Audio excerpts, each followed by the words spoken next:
Boa noite, pessoal. Hoje estamos aqui para dar continuidade ao último vídeo, né, que a gente fez. O último vídeo eu li sobre Isaías 23 e hoje estaremos lendo Isaías 24. Eu tô com a minha Bíblia aqui de estudos. Ela, não sei se vocês já viram dela, é a Bíblia de Estudo do Expositor. Ela contém, né, o versículo e em seguida ela dá algumas explicações, algumas observações, né? Então, vou estar lendo para vocês para a gente meditar, né, nesse capítulo e poder compartilhar, né, sabedoria, né, compartilhar observações diferentes, né? O intuito desse canal é sobre isso, aprendermos mais sobre a palavra. Então, vamos lá. Isaías 24, 1. Que diz assim: Eis que o Senhor esvazia a terra e a desnuda, e transtorna a sua face e espalha os seus moradores. Aí a intenção do Espírito Santo é que aquele que ouvir essa profecia entenda que assim como Israel está afetado, então, pelo menos em certa medida, toda a terra está afetada.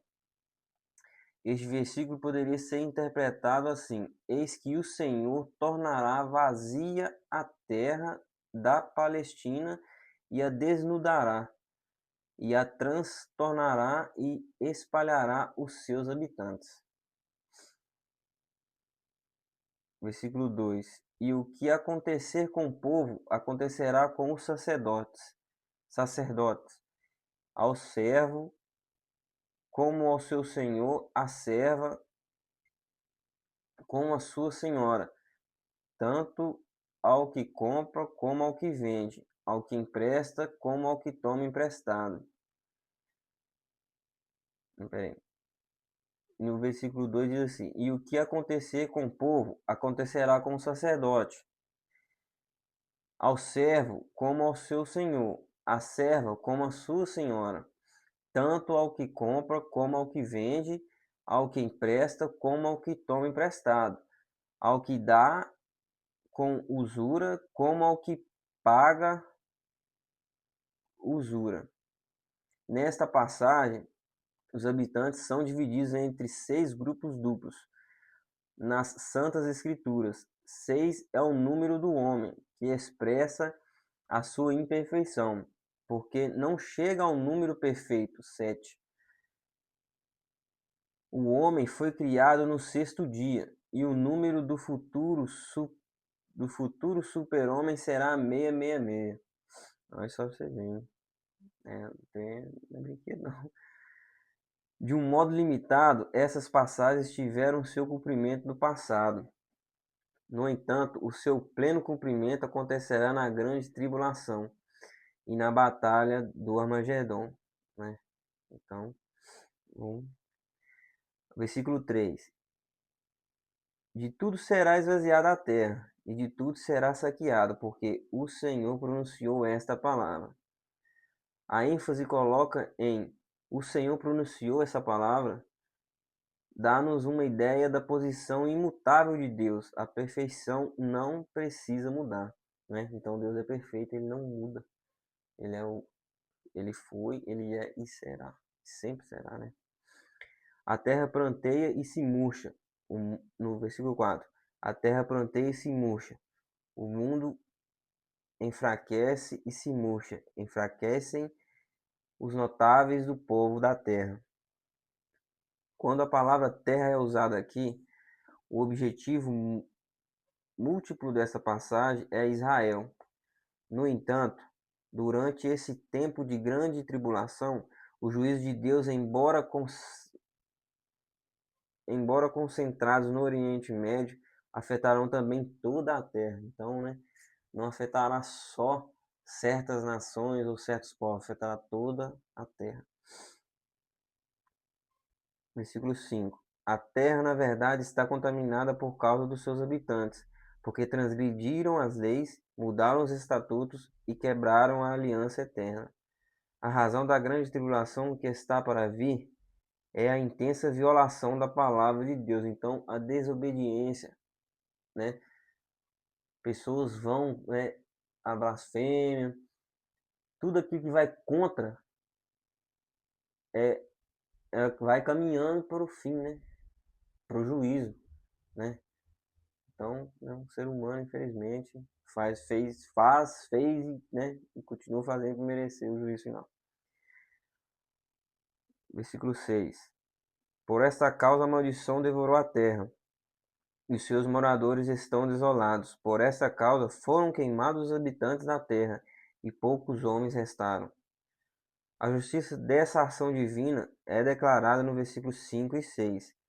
Essa passagem basicamente fala da segunda vinda de Cristo, quando tantos homens serão mortos que o sangue correrá até a altura dos freios dos cavalos. Versículo 7. Planteia o vinho e enfraquece a videira, suspiram todos os que eram alegres de coração. Nos tempos antigos, a colheita constituía dias de regozijo, de celebração festiva.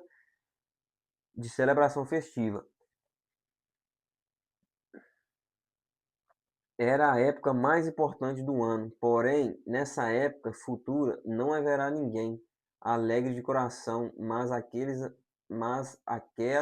aqueles que suspiram. Cessou, cessou o folguedo dos tamborins e acabou o ruído dos que folgam. Cessou a alegria da harpa. Tudo é consternação e miséria, de desolação no presente e pior, desolação esperada no futuro. Não beberão vinho com canções, a bebida forte será amarga aos que a beberem. Isso não quer dizer que os homens deixarão de tomar bebidas alcoólicas. Provavelmente tomarão até mais, sem qualquer alegria que geralmente acompanha essa ação. Durante os últimos 3 anos e meio da grande tribulação, não haverá mais alegria em Israel. Então, palavra forte. Versículo 10. Demolida está a cidade caótica. Todas as casas se fecharam, para que não entre ninguém. Isso provavelmente fala de Jerusalém. O caos reina, não há vida civil, não há governo, não há ordem e nada há não ser confusão. Versículo 11. Gritam por vinho nas ruas, toda a alegria se obscureceu, o contentamento foi banido da terra. Durante a grande tribulação, há uma implicação de que grandes quantidades de álcool serão consumidas. Eles desejarão o seu narcótico por causa do esquecimento que ele traz quando bebido em excesso. Né? Então, o ser humano sempre procurando fugir das consequências, né? Esquecer as consequências, a dor que a consequência traz. Versículo 12. O que ficou na cidade é só desolação e em ruína ficou reduzida a porta. Nenhuma quantidade de negociações, diplomacia ou tratados podem deter a marcha inevitável dessa condenação futura, porque o versículo 3 diz: O Senhor pronunciou esta palavra, embora esse juízo seja horripilante, ainda assim o Senhor não tem um propósito de punir, mas corrigir. Então, nós precisamos ser corrigidos daquilo que fizemos de errado, né, de nossos pecados, para que possamos, né, obter a vida eterna. Aí, né, o remanescente judeu se regozija.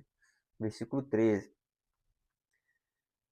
Por assim será no interior da terra e no meio dos povos, como a sacudidela da oliveira e como os rabiscos depois da colheita de uvas. A ideia do que é dito aqui é tratar o imenso número de judeus que serão mortos na última metade da grande tribulação e na batalha do Armagedon. Zacarias diz que 2/3 morreriam. Ó, essa é forte, hein? Há aproximadamente 5 milhões de judeus em Israel atualmente. A morte de 2/3 deixaria cerca de 1,6 milhões de sobreviventes. Como já dito, não será um tempo agradável, né? Então, será uma grande tribulação mesmo. Versículo 14. Estes elevarão a sua voz e cantarão com alegria, e por causa da grandeza do Senhor exultarão desde o mar. Isso se refere ao remanescente que ficar no início da era do reino, depois da volta de Cristo, e aqueles que ficarem em Israel e o aceitarem como Salvador e Senhor, haverá grande regozijo. Zacarias 13, 9. Exultarão desde o mar, refere-se à fronteira no lado ocidental, que é o Mediterrâneo. Versículo 15. Glorificai por isso ao Senhor nos fogos, e nas ilhas do mar ao nome do Senhor Deus de Israel. Parece que a palavra fogos é uma tradução infeliz. O que a tradução que o hebraico parece sugerir é que o Senhor será glorificado até as fronteiras de Israel. Uma nova era segue ao juízo. Versículo 16. Dos confins da terra ouvimos cantar glória ao justo. E eu disse: emagreço, emagreço, ai de mim. Os desleais tratam muito deslealmente. Sim, os desleais tratam muito traiçoeiramente. O justo é o Messias.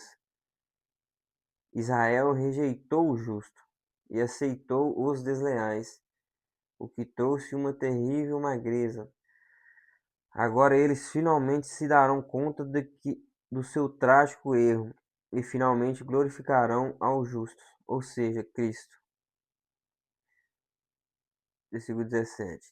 Terror, cova e laço vêm sobre ti, ó morador da terra. A profecia agora retorna ao tempo da grande tribulação. O terror cativará toda a humanidade, até mesmo a atmosfera. 18. E acontecerá que o que fugir da voz do terror cairá na cova, e o que sair da cova será preso no laço, porque do alto se abrirão as janelas e tremem os fundamentos da terra. Esses grandes juízos na futura grande tribulação afetarão toda a terra. Então todo mundo, né, sofrerá o juízo final. 19. A terra está totalmente quebrantada, ela está totalmente dissolvida. A terra está muitíssimo movida. Segundo os estudiosos, essa tradução para a nossa língua é muito fraca em comparação com o original. Gigantescos terremotos maiores do que o mundo já viu, sem dúvida desempenharão um papel decisivo nessa grande calamidade. 20. Tremerá a terra cambaleando como um bêbado, e será removida como a choça de noite, e a sua transgressão se agravará sobre ela, e cairá e nunca mais se levantará. A frase será removido como a choça significa balançar de um lado para o outro como uma rede. Durante esse tempo, bem se pode imaginar o que ocorrerá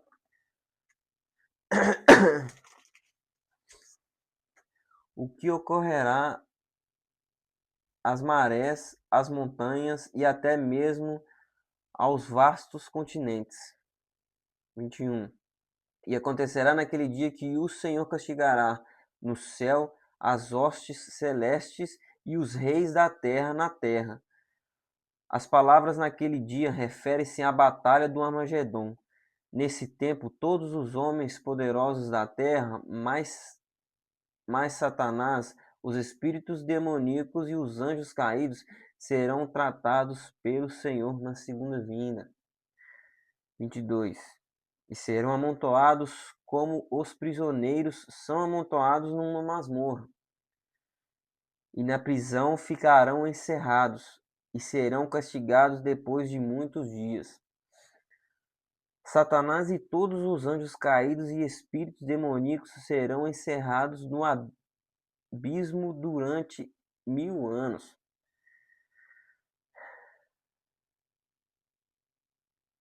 No final dos 1000 anos acontecerá a segunda ressurreição para a condenação, quando cada pessoa não salva que já viveu comparecerá diante de Deus no juízo do grande trono branco. Não haverá nenhum indulto. Portanto, Jesus Cristo pode ser o seu Salvador hoje e o seu juiz amanhã. Mas, de uma maneira ou de outra, todos compadecerão diante de Cristo. Então, não importa o que você faz ou o que você já fez, todos nós compareceremos diante de Jesus Cristo no dia do juízo final. O reinado milenar do Messias. 23.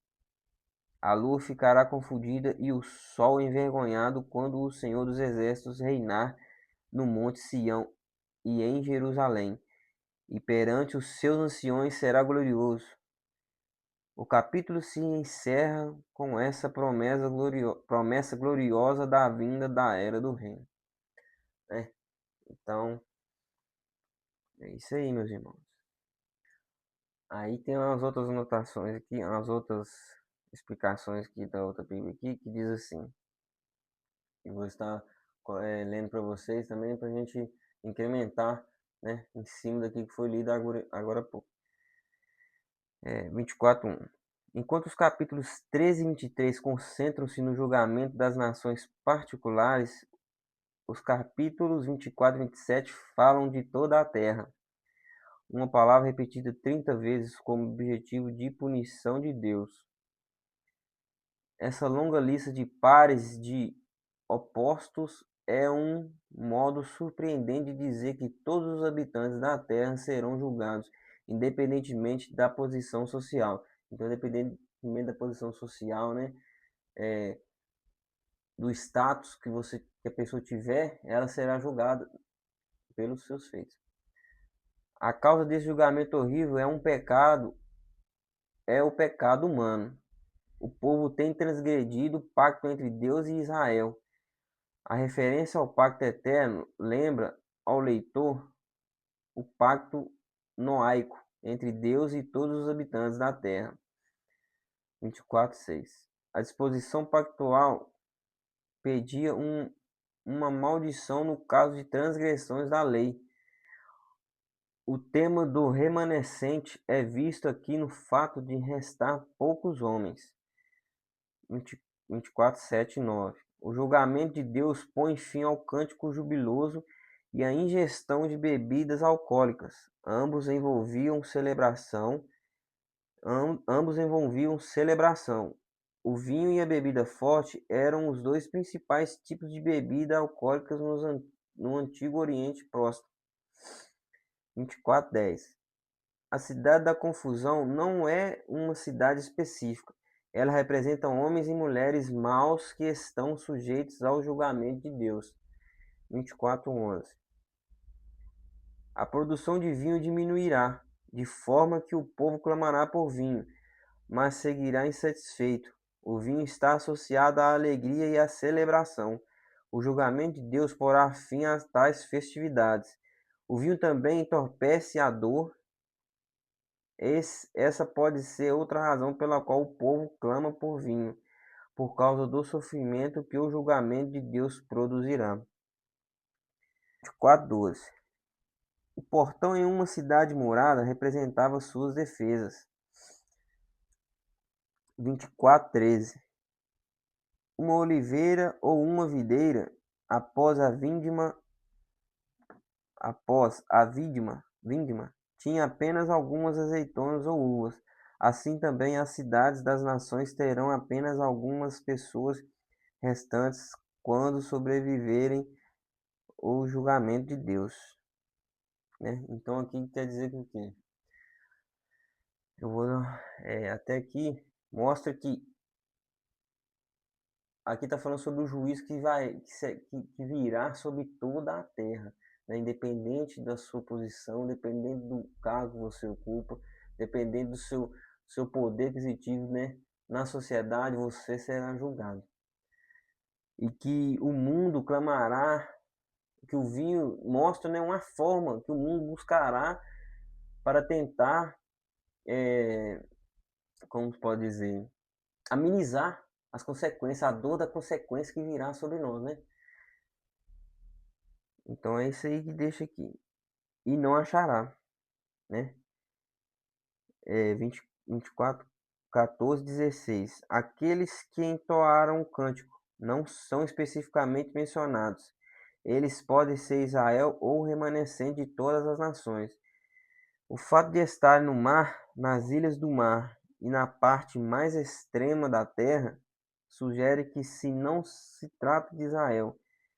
Então imagina-se um tempo em que os israelitas estarão dispersos entre as nações. Em qualquer caso, estes versículos indica, indicam haver algumas pessoas que celebram a queda dos ímpios descrita no versículo anterior. 24:16b. Isaías, o orador na primeira pessoa, não se une ao coro de celebração dos versículos 14 e 16a. Talvez ele estivesse horrorizado pela destruição ou, mais provavelmente, pela profundidade da transgressão das nações, né? 24:17-18. As palavras temor, cova e armadilha jogam com a semelhança de som dessas três palavras em hebraico. Elas representam o julgamento que Deus tem preparado para os habitantes pecaminosos da terra.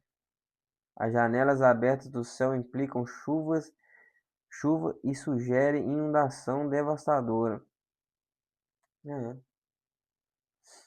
Os alicerces trêmulos serão sentidos como terremotos. Um bêbado não pode pensar ou ficar em pé. Uma choupana leve balança ao vento. Ambos, por fim, cairão. Esse julgamento está associado à transgressão contra Deus por praticamente todas as pessoas na terra. 24, 21. A expressão naquele dia aponta para o tempo futuro, porém não especificado.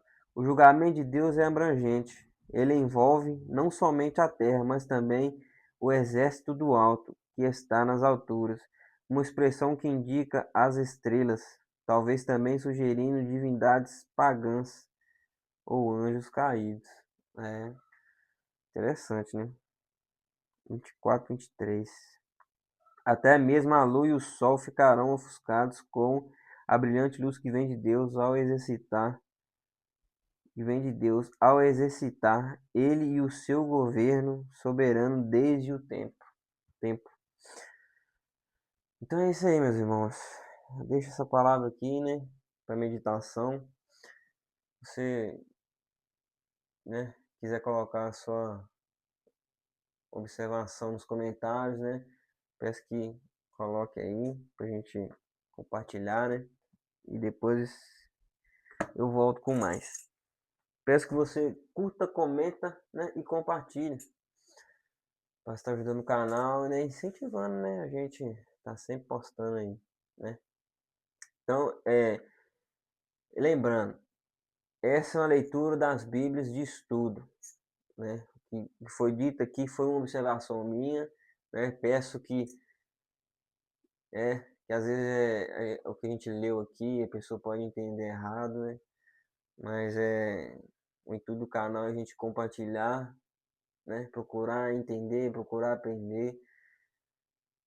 E você quiser colocar, né, seus comentários aí, fique à vontade. Então é isso aí. Que Deus abençoe vocês, a todos, né?